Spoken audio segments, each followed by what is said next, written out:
आणि त्या शरणागतीबरोबर त्याला तशी योग्य जिज्ञासा जी सद्गुरूंच्या मुखातून आपल्याला कळावं असं वाटेल अशी पाहिजे.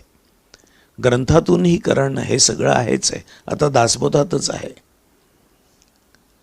पण गुरुमुखातून हे आपल्याला कळावं असं वाटतं आणि त्यांच्या मार्गदर्शनाने आपल्याला हे मिळावं असं वाटतं.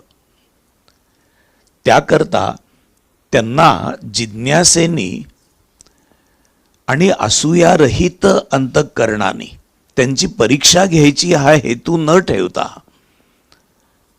प्रश्न विचारावे लागतात.